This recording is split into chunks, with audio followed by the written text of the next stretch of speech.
In his book, Great Kids, Dr. Greenspan famously said, empathy develops from being empathized with.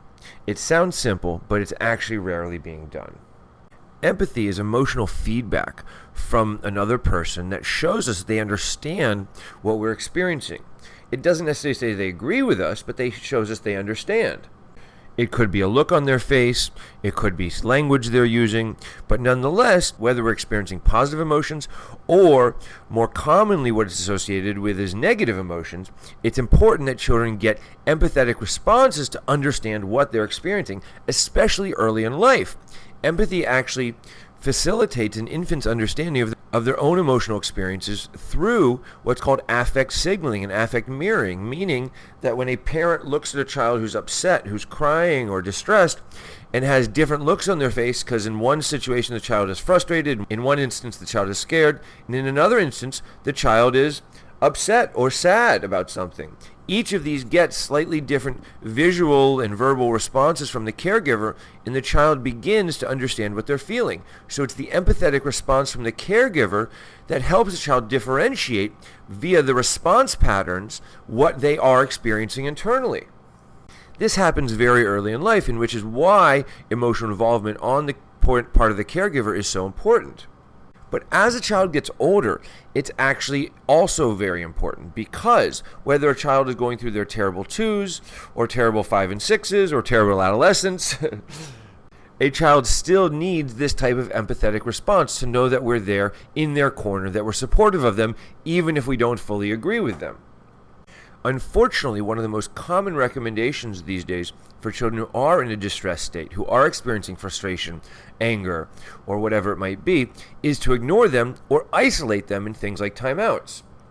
While these approaches have shown marginal positive effects in decreasing behaviors, they actually are inhibiting the development of the child's own emotional system. It's like getting a test but not getting any feedback. You don't know how well you did or didn't do, and you don't know what you need to improve upon because you're not actually getting any feedback. You're getting isolation. You're getting the absence of feedback. A simple look of understanding, using language showing understanding, can have profound impacts not only on the development of empathy, but also self-regulation. A child needs to know that they're being understood even if they're not being agreed with.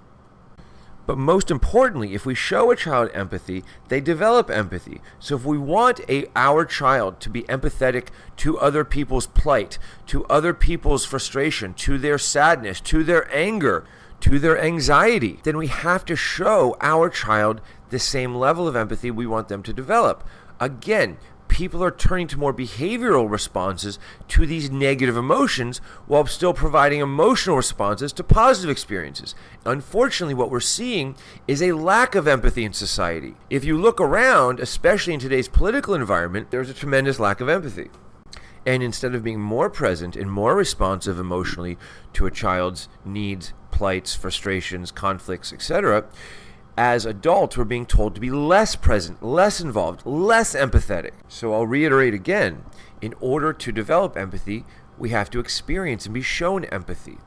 If we want our children to be empathetic individuals, we have to be comfortable showing them empathy even during times of frustration and stress when we feel they should not be distressed. It doesn't matter what our perception of the situation is because it's all about their perception. If they are frustrated, they are frustrated, which means if we ignore them, put them in timeout, or simply give them a punishment without showing some level of empathy to what they're experiencing, we are, yes, getting rid of the behavior, but we are also getting them to suppress the emotions, and they are not developing the empathetic understanding that they need. If we want this world to develop greater levels of empathy, it starts with helping our children develop it. And in doing that, we have to be emotionally present, empathetic, responsive adults.